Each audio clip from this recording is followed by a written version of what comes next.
시편 제 108편 말씀입니다.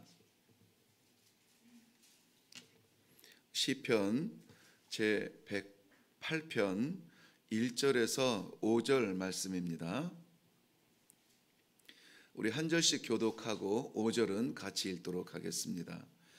하나님이여 내 마음을 정하였사오니 내가 노래하며 나의 마음을 다하여 찬양하리로다. 비파야 수구마 깰지어다. 내가 새벽을 깨우리로다. 여호와여 내가 만민 중에서 주께 감사하고 뭇 나라 중에서 주를 찬양하오리니 주의 인자하심이 하늘보다 높으시며 주의 진실은 궁창에까지 이르나이다. 하나님이여 주는 하늘 위에 높이 들리시며 주의 영광이 온 땅에서 높임 받으시기를 원하나이다. 아멘. 아멘. 마지막 절 보면 주의 영광이 온 땅에 높임 받으시기를 원하나이다 그랬습니다. 우리 하나님의 영광은 찬양 받으시기에 합당하신 그 이름입니다. 여기에서 온 땅이라고 말했는데 온 땅은 우리가 바라다 보는 그리고 기대하는 땅이 아니라 그 온 땅의 시작은 나에게서부터 시작이 되어집니다. 나에게서 들려지는 아버지의 영광의 찬송이 이 아침에 하나님께서 들으시는 첫 번째 찬양이 되기를 바랍니다. 오늘의 내용은 좀 많이 익숙합니다. 그것도 그럴 것이 저희가 지금 함께 나눈 108편 1절에서 5절 말씀은 시편 57편에서 이미 우리가 함께 묵상한 내용의 말씀입니다. 한번 가서 볼까요? 57편 시편 제 57편 7절부터 말씀입니다. 7절부터 11절까지 말씀. 하나님이여 내 마음이 확정되고 내 마음이 확정되었사오니 내가 노래하고 내가 찬송하리이다. 내 영광아 깰지어다. 비파야 수구마 깰지어다. 내가 새벽을 깨우리로다. 주여 내가 만민 중에서 주께 감사하오며 문나라 중에서 주를 찬송하리이다. 무릇 주의 인자는 커서 하늘에 미치고 주의 진리는 궁창에 이르리이다. 하나님이여 주는 하늘 위에 높이 들리시며 주의 영광이 온 세계 위에 높아지기를 원하나이다. 아멘. 네, 똑같은 내용의 말씀입니다. 번역상에 조금 변화가 있기는 하지만은 그러나 틀리지 않은 내용입니다. 뿐만이 아니라 오늘 108편 6절부터 마지막 하반 이 뒷부분 6절부터 10절 그리고 11절부터 13절까지의 내용도 역시 시편 60편 5절 이후에 똑같은 내용으로 등장하는 것입니다. 그렇기 때문에 오늘의 이 시편 108편의 말씀은 시편 57편과 60편의 내용 가운데서 중복된다라고 그렇게 이해하면 좋겠습니다. 중복된다라고 하는 것은 어떤 시편의 편수를 한 편이라도 더 늘리기 위해서 짜집게 한 것은 아닙니다. 누군가 반복해서 말하고 누군가 이야기한 것을 또 이야기한다는 것은 그 내용, 말하는 내용이 그 사람의 중심이고 그 사람의 그 마음에 강조하고 싶은 내용이 담겨져 있다라고 하는 그러한 마음입니다. 저도 이 설교를 하던 가운데 가끔 중복되는 단어들이 있습니다. 뭐 삶의 예배라든지 이런 것들은 예배에 대한 그 기준이 어디에 있는가 하는 이태현 목사의 그런 이해가 있다는 이야기죠. 이태현 목사님은 예배라고 하는 것이 우리가 예배당에서 드리는 예배를 전부로 보지 않는구나. 늘 이야기하는 것 중에 많은 부분을 삶의 예배를 말하는 것을 보니 우리 삶의 현장이 예배되어야 된다라고 하는 그러한 인식을 하고 있구나. 그런 걸 이해하실 수가 있는 겁니다. 마찬가지로 오늘 본문의 내용도 앞에서 이미 이야기한 것을 또 이야기하고 있다고 하는 것이죠. 그것은 그만큼 그 기도와 찬송을 하고 있는 사람의 중심이 그렇다는 거예요. 그런데 시편 57편과 60편의 말씀은 다윗의 기도입니다. 특별히 이 다윗의 기도와 시 가운데 찬양 가운데에서 비탄의 시라고 구별되어진 그런 내용 중에 이 시가 57편과 60편이 거기에 속해져 있습니다.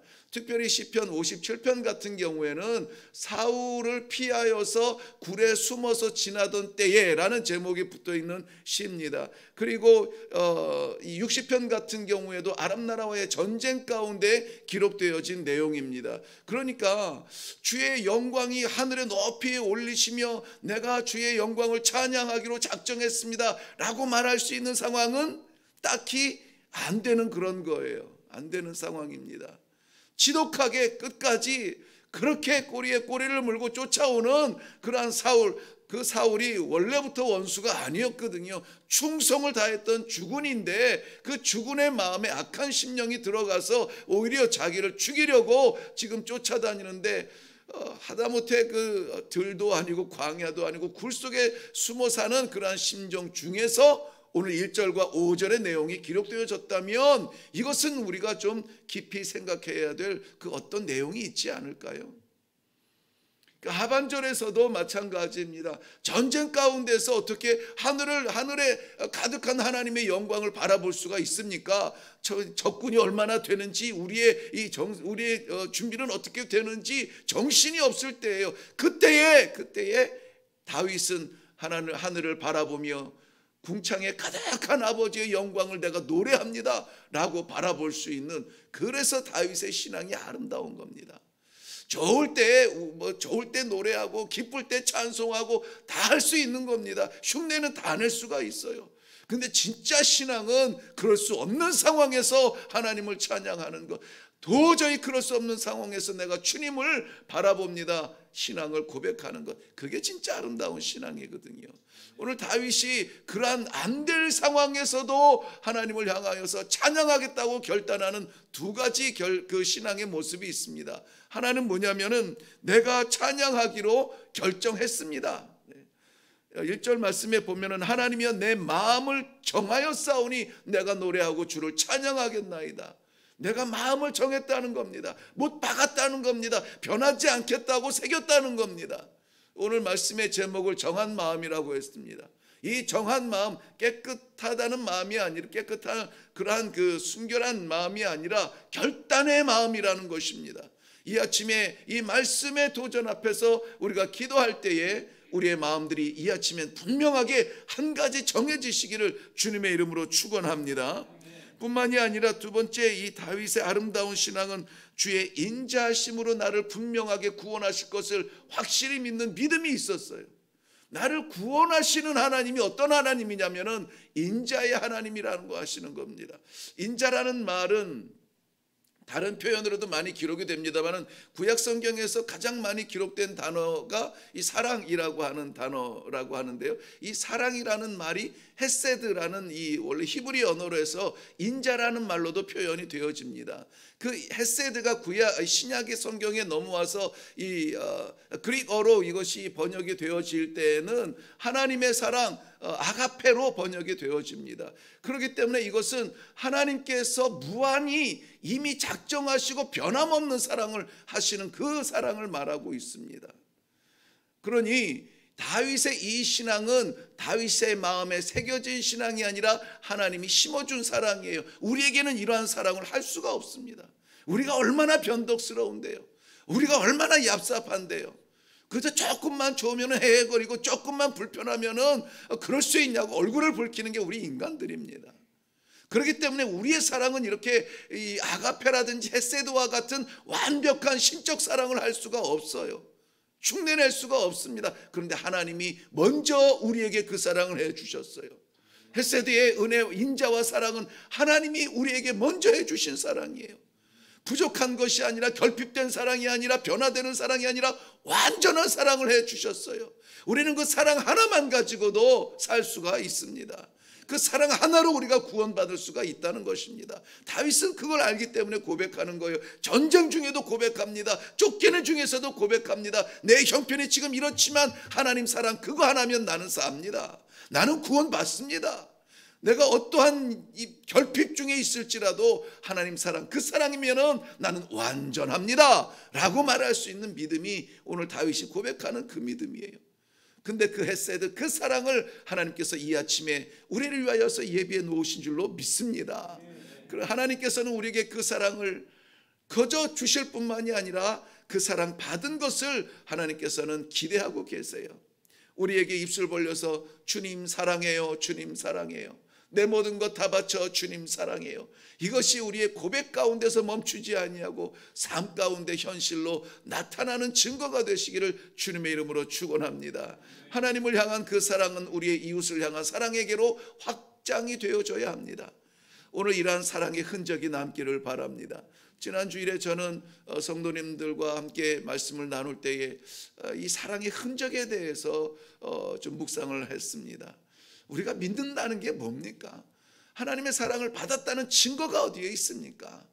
우리는 받고 그저 오늘도 받고 내일도 받고 기도하면서 맨날 구하기만 하는 밑빠진 항아리가 될 것이 아니라 하나님의 그 사랑 값없이 받았으니 우리의 삶의 현장에서도 이 사랑의 흔적 좀 남깁시다. 그 이야기를 좀 나누면서 그 고민으로 흩어져서 전도회 원료회를 했거든요.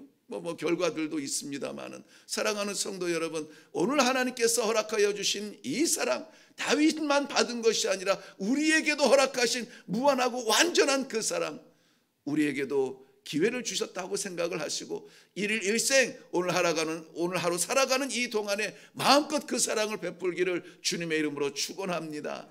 이 다윗이 결정한 것 몇 가지가 있는데 그 가운데 가장 중요한 것이 뭐냐면은 내가 찬양하기로 결심했습니다 하는 거예요. 찬양하기. 1절과 5절에서 반복적으로 앞뒤에서 꽉 틀어막았습니다. 도저히 다른 생각 안 합니다. 이것은 강조하고 있습니다. 다른 건 몰라도 내가 주의 영광을 찬양하는 일에 게으르지 않겠습니다. 핑계하지 않겠습니다. 주여 찬양을 받아 주시옵소서 결단하고 있는 사실을 볼 수 있기를 바랍니다. 우리의 삶에 어려움이 없을 수는 없습니다. 야곱도 이 바로 앞에 섰을 때에 그 인생 130년 나그네의 삶이라고 했습니다. 그런데 130년 산 가운데 고향에서 산 날이 더 많지 않아요? 이 바다나라 외삼촌 집에서 20년 나그네, 친척 집이지만 내 땅 아니니 나그네라고 쳐도 돌아오면서 또 잠시 머무르기는 했을지라도 그래도 대부분의 삶을 고향에서 보냈을 터인데도 불구하고 자신의 삶은 나그네 삶이라고 말합니다. 나그네 삶이 뭘까요? 정착할 수 없는 겁니다. 머물 수 없는 겁니다. 영원하지 않은 겁니다. 내가 작정해도 그 작정이 영원할 수가 없는 거예요. 내가 잡는다고 해도 영원히 내 안에 머물 수 없는 거예요. 그게 나그네의 심정이고 나그네의 형편입니다. 우리의 모든 삶에도 마찬가지. 우리도 그 나그네의 삶을 살고 있습니다.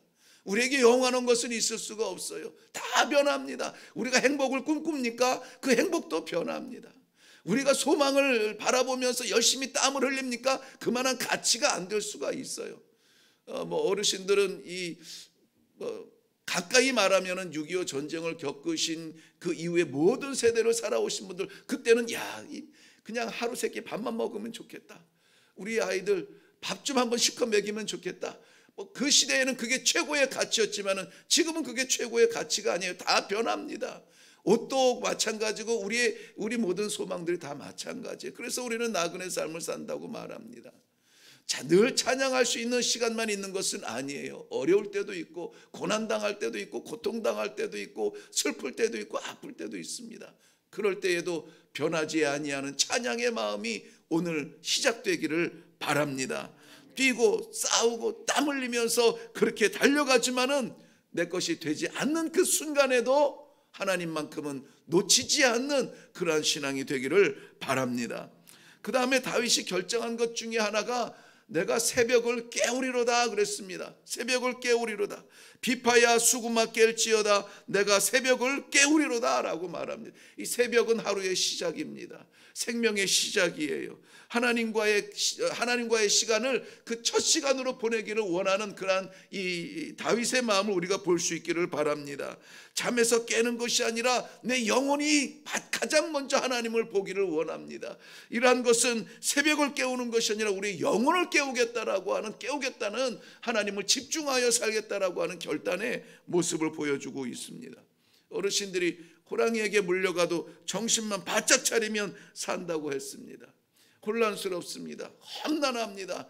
우리의 지구 땅덩어리, 우리는 인류의 가장 큰, 가장 멋있는, 가장 최고의 과학의 발달 속에서 살지만은, 그러나 그 어느 시대보다 불안하고 위험한 시대에 살고 있는 것 또한 마찬가지입니다. 어떻게 하시겠습니까? 누구를 의지하며 무엇을 의지하겠습니까? 이 순간에도 우리는 우리의 영혼이 깨어서 하나님을 바라보며 하나님의 말씀을 먼저 담고 그 길 따라 가겠습니다. 이 새벽의 부름은 우리의 축복인 줄로 믿습니다. 이보다 더한 축복이 없습니다. 하나님을 담는 이 새벽의 첫 호흡, 하나님을 바라보는 이 새벽의 첫 눈동자, 하나님께 향하겠다라고 하는 첫 결단, 이런 놀라운 축복은 세상에 70억 이상이 살아가는 이 땅 위에 많은 사람들이 공유하지 못하는 것입니다. 우리에게 독특하게 허락하신 이 하나님의 축복의 선물을 거저 버리지 않으시기를 바랍니다. 오늘 이 다윗의 결단이 우리의 결단이 되어서 오늘 하나님께서 기뻐 받으시는 우리 모든 성도님들의 삶이 되시기를 주님의 이름으로 축원합니다. 기도하겠습니다. 살아계신 하나님, 감사합니다. 저희들의 마음을 결정했습니다. 어떠한 순간에도 하나님을 바라보며 주를 찬양하기로 작정했습니다. 우리의 입술이 열릴 때마다 불평하며, 우리의 입술이 열릴 때마다 시기하며 판단하며 남의 잘못을 끄집어내기에 바쁜 이 세상 속에서 아닙니다. 저희들의 입술은 주를 찬양하기에 사용되겠습니다. 주여 받아 주시옵소서. 우리의 첫 시간을 받으시는 하나님 아버지, 이 하루의 모든 삶의 자리를 받아 주셔서 아버지의 뜻이 나타나고 이루어지는 성도들의 삶이 되도록 축복하여 주시옵소서. 감사드리옵고 예수님의 이름으로 기도하옵나이다. 아멘. 오늘 우리 이 아침에 기도하면서 내려갈 때에 하나님 마음을 정하게 하시니 감사합니다. 흔들리지 않게 해 주시옵소서. 하나님 중심, 하나님 사명 중심, 하나님 말씀 중심으로 살아가게 하여 주시옵소서. 주의 사랑받은 것 분명히 믿습니다. 이 사랑 빼앗기지 아니하도록 주님 내 마음을 주장하여 주시옵소서. 그래서 어떤 상황 속에서도 우리의 입술에서는 할렐루야 주님을 찬양합니다. 이 나그네 길에서도 주님을 찬양합니다. 그 찬양이 멈추지 않는 그 하루가 되게 하여 주시옵소서. 이 새벽을 주님 앞에 올려드립니다. 첫 호흡과 첫 생명을 주님 앞에 올려드립니다. 이 새벽을 깨우신 하나님, 우리의 평생 동안 주를 떠나지 않게 하여 주시옵소서. 오늘 온전하게 드려지는 삶을 위하여서 이 시간에 기도할 텐데 우리 주여 외치지는 않겠습니다. 이 통성기도도 조금 좀 절제해야 되는 상황이 되어서 오늘부터는 저희들이 그저 하나님께서 허락하여 주시는 대로 이 간절한 마음을 담고 기도하면서 내려가겠습니다. 다 같이 기도하겠습니다.